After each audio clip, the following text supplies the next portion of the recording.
हमारी जान भी ऐसी तेरे पे कुर्बान भी ऐसी तू तो गरीबां की पालनहार से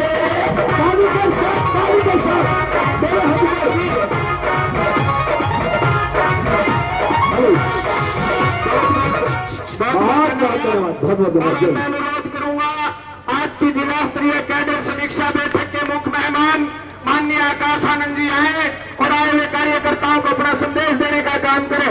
बहुजन समाज पार्टी जिंदाबाद जिंदाबाद जिंदाबाद, माननीय बहन कुमारी माते जिंदाबाद जिंदाबाद जिंदाबाद, माननीय आकाश आनंद जी आप आगे बढ़ो, हम आपके साथ हैं, माननीय आकाश आनंद जी आप आगे बढ़ो, हम आपके साथ हैं, युवा दिलों की धड़कन माननीय आकाश आनंद जी। जय भीम। थक गए, काफी समय से आप लोग इंतजार कर रहे हैं, बहुत गर्मी भी है तो इसलिए मैं आपसे दोबारा नहीं बोलूँगा जय भीम बोलने के लिए। पर आप जो इतनी देर से इतनी गर्मी में आप सब बैठे हैं, इससे मैं समझ गया कि आपने मन बना लिया है कि आने वाले लोकसभा आम चुनाव में और आने वाले विधानसभा चुनाव में आप हाथी को हरियाणा से दिल्ली भेजने का काम करने वाले हैं।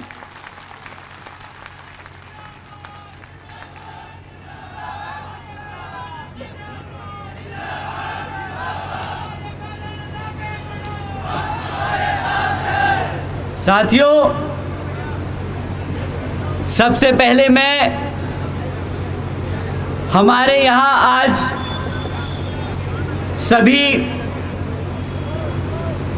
बड़े बुजुर्ग और हमारी माताएं बहनें जो इतनी बड़ी संख्या में इस समीक्षा की रिव्यू मीटिंग में शामिल हुए हैं, तो आप सभी के लिए एक बार जोरदार तालियां हो जाएं। और हमारे जवान साथी, युवा साथी जो इतनी बड़ी संख्या में हमारे बड़े बुजुर्गों का ध्यान रखते हुए और इस कैडर कैंप में शामिल होने के लिए दूर दूर से चलकर आए हैं, तो एक बार जोरदार ताली हमारे सभी युवा साथियों के लिए। साथियों, ज़्यादा समय ना ज़ाया करते हुए मैं आज अपनी बात शुरू करने से पहले अपने सभी संतों, गुरुओं व महापुरुषों में खासकर महात्मा ज्योतिबा फूले, छत्रपति शाहूजी महाराज, नारायणा गुरु, पेरियार रामास्वामी जी, बाबा साहब डॉक्टर भीमराव अंबेडकर जी एवं मान्यवर साहब श्री काशीराम जी को नमन करता हूँ। मान्यवर साहब श्री काशीराम जी की एकमात्र उत्तराधिकारी आदरणीय बहन कुमारी मायावती जी को भी मैं नमन करता हूँ।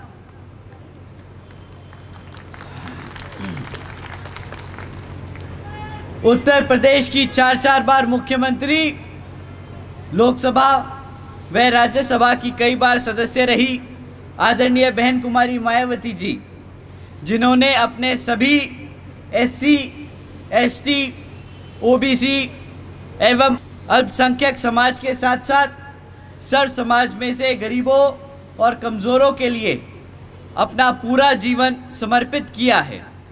मुझे गर्व है कि मुझे ऐसे महान नेता के नेतृत्व में काम करने का मौका मिल रहा है। आदरणीय बहन कुमारी मायावती जी का मैं हार्दिक अभिनंदन और आभार व्यक्त करता हूँ।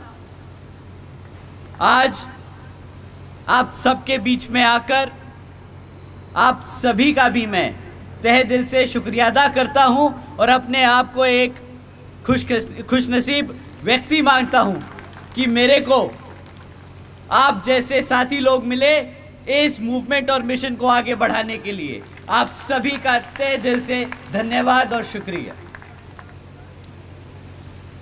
आज हिसार और सिरसा जिले की सभी माताओं, बहनों, बड़े बुजुर्ग के साथ साथ यहाँ मौजूद सभी युवा साथियों का जो यहाँ की इस कमेटी समीक्षा कम बीएसपी की कैडर मीटिंग में शामिल हुए, तो आप सभी का स्वागत।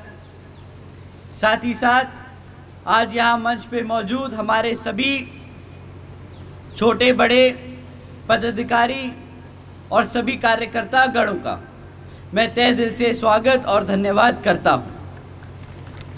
साथियों, आज हमारे साथ मंच पर मौजूद Shri Anand Kumar ji, BSP national vice president, साथ साथ श्री रणधीर सिंह बेनीवाल जी, श्री कुलदीप बलियान जी, श्री राजवीर जी, श्री डॉक्टर प्रदीप जी, श्री लीलू राम आशा जी, श्री राम सिंह जी, डॉक्टर हरपाल सिंह जी और श्री रोहित गरवार जी, उनके साथ साथ कृष्ण जबलपुर से आप सभी का भी मैं तहे दिल से स्वागत और धन्यवाद करता हूं। साथियों, अब मुद्दों की बात पे आते हैं। साथियों, जैसे कि आपको मालूम है कि बसपा को बने 39 साल हो चुके हैं और इन 39 सालों में हमारी पार्टी के संस्थापक परम पूज्य मान्यवर साहब श्री काशीराम जी और एक छोटे से परिवार में जन्मी, दिल्ली की गलियों से निकलकर दिन रात एक कर अपना पूरा जीवन और अपना परिवार इस पार्टी व मिशन और मूवमेंट के लिए त्याग कर बहन जी ने हम दलितों और पिछड़े समाज को राजनीतिक की मुख्य धारा में लाने का काम किया।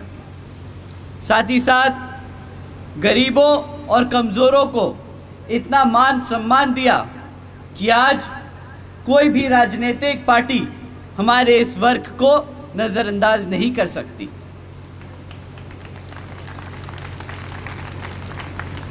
साथ ही साथ अल्पसंख्यक समाज को उसके हकों के बारे में जागरूक कर इस भारत में भाईचारे के आधार पर एकजुट कर समता मूलक समाज की स्थापना करने की पूरी कोशिश करी और सर्व समाज को एक ऐसी सरकार देने का काम किया जिसकी कल्पना हमारे गुरु बाबा साहब डॉक्टर भीमराव अंबेडकर जी ने की थी। साथियों, 39 साल पहले ये पार्टी, ये मिशन, ये मूवमेंट मान्यवर साहब जी ने जब शुरू किया था तो आप सब ने उनका बढ़ चढ़कर साथ दिया और आप सब भी युवा हुआ करते थे।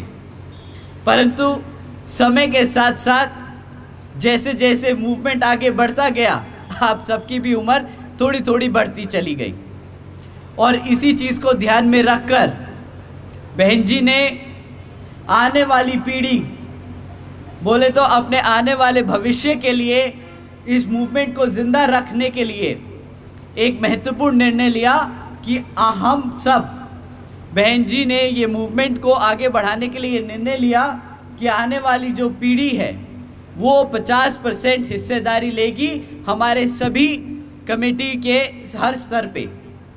तो साथियों, जैसे जैसे मैं आपको बताना चाहूँगा कि आज जितना ज़रूरी हमारे लिए हर स्तर की कमेटी को बनाना है, उतना ही ज़रूरी हमारे युवा साथियों को उन कमेटियों में हिस्सा दिलाना है। साथियों, समय आ गया है कि आप सब बहन जी की तरह ही अपने घर से, अपने परिवार से, अपनी पार्टी के इस मूवमेंट को नई ऊंचाइयों तक पहुंचाने के लिए अपने बच्चों को पार्टी में शामिल कर उनको आगे बढ़ाने का काम करेंगे। साथियों, जैसा कि आप सबको मालूम है कि अब कुछ ही समय में लोकसभा के आम चुनाव होने वाले हैं और वर्तमान की बीजेपी जेजेपी सरकार आपको गुमराह करने के लिए साम दाम दंड भेद आदि का इस्तेमाल कर सकती है, पर आपको इनकी बातों में ना आकर इनसे इनके कामों के बारे में पूछना है। साथियों, जब आप उनसे इनके कामों के बारे में पूछेंगे तो आपको पता चलेगा कि इनके कामों की लिस्ट बहुत छोटी है और इनकी विफलताओं की लिस्ट बहुत लंबी। पिछले कई वर्षों से बीजेपी जेजेपी की सरकार चल रही है और आज तक भी ना यहाँ गाँवों में पक्की सड़कें बनी, ना यहाँ घरों तक 24 घंटे बिजली पहुँची, ना यहाँ नए स्कूलों का खोलने का काम किया गया, ना यहाँ रोज़गार देने का काम किया गया, और ना ही यहाँ पे जाति और धर्म के आधार पर जो दंगे हो रहे थे उन पे लगाम लगाने का काम किया गया। साथियों, आज भी बीजेपी जेजेपी ने सरकारी नौकरियों में SC ST OBC भर्तियों पर रोक लगाकर रखी है। आपको जानकर हैरानी होगी कि आज भी 1,80,000 से ज़्यादा सरकारी नौकरियां हरियाणा सरकार में खाली पड़ी हैं। आज BSP कहती है कि अगर हमारी आने वाले विधानसभा आम चुनाव में सरकार बनेगी तो जैसे बहन जी ने अपने शासनकाल में यूपी में सबसे पहले आते ही जो सरकारी नौकरियों में बैकलॉग था उसको पूरा किया, उसको भरा, उसी तरह हरियाणा में सरकार बनने पर सबसे पहले बैकलॉग भरा जाएगा। साथियों, आज भी बीजेपी जेजेपी ने एजुकेशन पॉलिसी यहाँ पर लागू नहीं करी, और तो और इस सरकार ने अपने शासनकाल में 2,500 से ज़्यादा स्कूलों को बंद करने का काम किया। साथियों, आज BSP कहती है कि जिस तरह पिछड़े बुंदेलखंड क्षेत्र में बाबा साहब doctor Bhimrao Ambedkar medical college और झांसी में मान्यवर श्री काशीराम जी पैरा मेडिकल ट्रेनिंग कॉलेज की स्थापना की थी, उसी तरह यहाँ पर भी हमारे बच्चों को एजुकेशन में आगे बढ़ने के लिए medical colleges, training centres, senior secondary schools, primary schools की स्थापना की जाएगी। साथियों, जब हमारे बच्चे पढ़ ही नहीं पाएंगे तो कहाँ से नौकरियां ले पाएंगे, और जब अपने नौकरियां नहीं मिलेंगी तो कैसे वो अपने पैरों पर खड़े हो पाएंगे। साथियों, जो इस सरकार ने हमारे बच्चों को पढ़ने से रोका है पिछले 5 से 10 सालों में, इससे इनकी ये जो मनुवादी सोच रखने वाली मानसिकता है वो दर्शाती है। तो आपको इनकी मीठी मीठी बातों में नहीं आना है, इनके ऊंचे लंबे चौड़े वादों को सुन के बहकना नहीं है।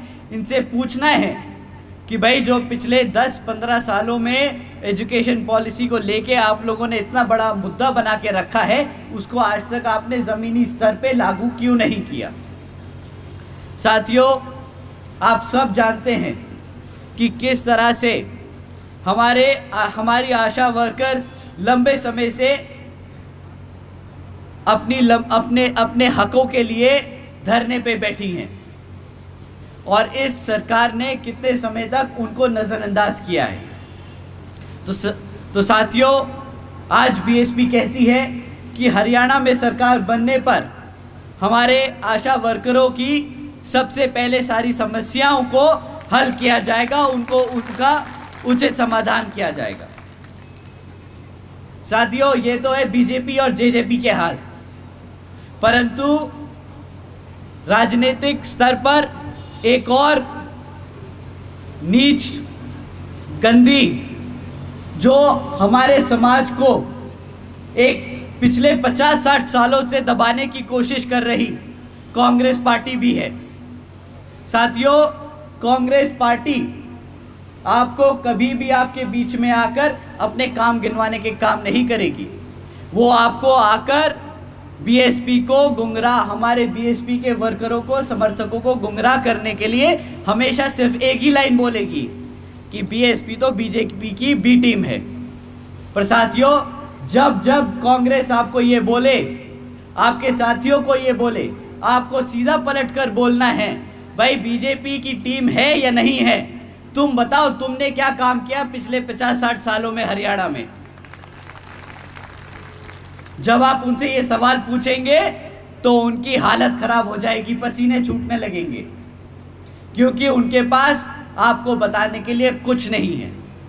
अगर उनके दिल में ज़रा सी भी इंसानियत बची होगी तो वो आपको सच्चे दिल से बताएंगे कि किस तरह उनकी सरकारों ने हमारे बाबा साहब को भारत रत्न देने से रोका। वो अगर उनके दिल में ज़रा सी भी इंसानियत होगी तो वो बताएंगे किस तरीके से उन्होंने मंडल कमीशन रिपोर्ट को लागू नहीं होने दिया। साथियों, ये कांग्रेस वही कांग्रेस है जिसने अपने सारे शासनकालों में हमारे समाज को, बहुजन समाज को, पिछड़े समाज को दबा के, रोक के उस पे सिर्फ राज करने का काम किया। साथियों, अब समय आ गया है कि आप भी हरियाणा में बीएसपी की सरकार बनाने के लिए मन बना ले, ठान ले। साथियों, ये इसलिए मैं कहता हूं क्योंकि जब हमारे लोग, बीएसपी के लोग, बहुजन समाज पार्टी और बहन जी की सरकार को याद करते हैं, यूपी की सरकार को याद करते हैं, तो वो उन्हें समय याद आता है जब बहन जी ने सावित्रीबाई फूले शिक्षा योजना लागू करी थी, जिसके तहत 7 लाख से ज़्यादा बच्चियों को 12वीं तक की शिक्षा प्राप्त करने हेतु 600 करोड़ से ज़्यादा की लागत हमारी बच्चियों पर खर्च कर हमारी बच्चियों को अपने पैरों पर खड़े करने के लिए बहन जी ने अपने समाज की बच्चियों के लिए खर्ची थी।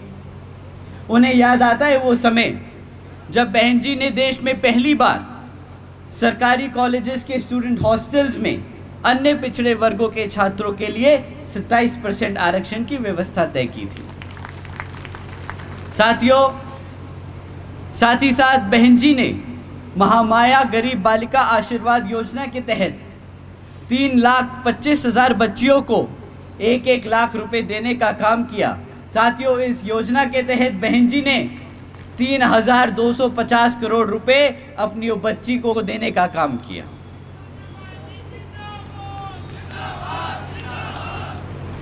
साथियों, बहन जी ने सरकारी नौकरियों के साथ साथ सरकारी ठेकों में भी आरक्षण की व्यवस्था लागू की। और साथियों, याद करते हैं वो समय कि किस तरह बहन जी ने सरकारी नौकरियों की भर्ती पर लगी रोक को हटाकर बहुजन समाज के साथ साथ सर्व समाज को, सभी ज़रूरतमंदों को, लोगों को नौकरी देने का काम किया था। साथियों, बहन जी ने प्रदेश की व्यावसायिक technical institutions, engineering colleges, polytechnic एवं इंडस्ट्रियल ट्रेनिंग इंस्टीट्यूट्स में अन्य पिछड़े वर्गों के लिए 27% सीटों की आरक्षण तय की थी। बहन जी ने कृषि एवं संबंधित कार्यों में मिनिमम वेजेस को 55 रुपये से बढ़ाकर 100 रुपये प्रतिदिन करने का काम किया और अन्य पिछड़े वर्गों के लोगों के लिए क्रीमी लेयर की वार्षिक आय सीमा 3 लाख रुपए से बढ़ाकर 5 लाख रुपए करने का काम किया।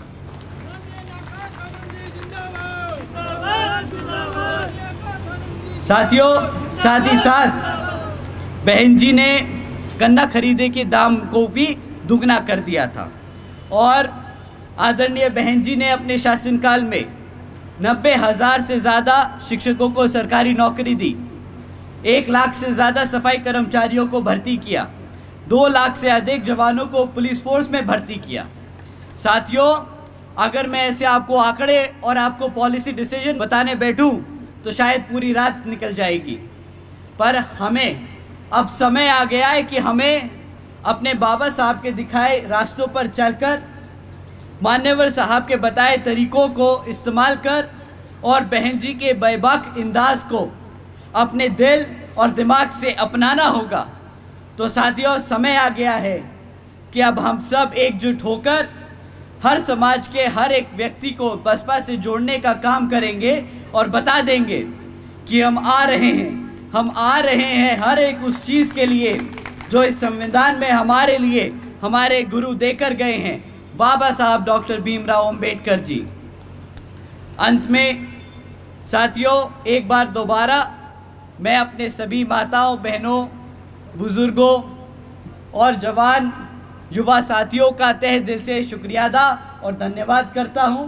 साथ ही साथ हमारे जवान जबाज BVF साथियों का भी तहे दिल से शुक्रिया अदा करता हूं। हमारे सभी बहुजन मीडिया के साथी लोगों का भी दिल से धन्यवाद करता हूं कि हमारे मैसेज को देश के कोने कोने तक पहुंचाने का आप जो मेहनत से काम कर रहे हैं, आप सभी का तहे दिल से धन्यवाद। हमारे सभी साथी जो हमारे साथियों का, हमारे कैडर के, हमारे सभी लोगों का मनोरंजन कर रहे थे, आप सभी का भी तहे दिल से शुक्रिया था। आप सब ने इतनी मेहनत से इस मीटिंग को सफल किया, आप सभी का धन्यवाद। जय भीम, जय भारत, जय बहन जी।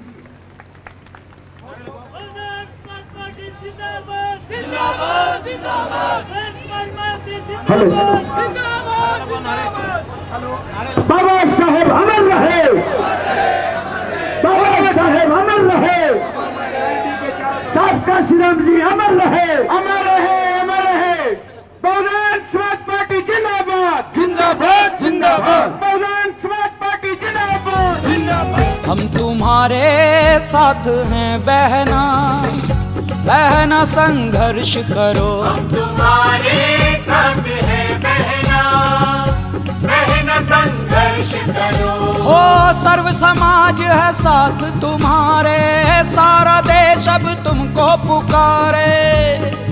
एक मत से है सबका ये कहना, बहना संघर्ष करो। एक मत से है सबका ये कहना, बहना संघर्ष करो। हम तुम्हारे साथ हैं बहना, बहना संघर्ष करो।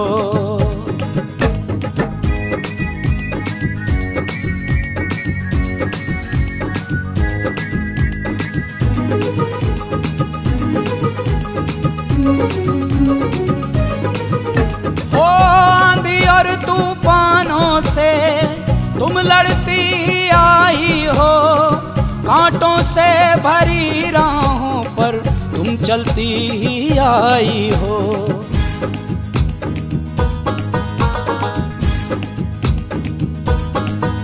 ओ आंधी और तूफानों से तुम लड़ती आई हो, कांटों से भरी राहों पर तुम चलती ही आई हो। तुम्हें नेतृत्व देश का करना है, बहना संघर्ष करो। हम तुम्हारे साथ हैं बहना, बहना संघर्ष करो। एक मत से है सबका ये कहना, बहना संघर्ष करो।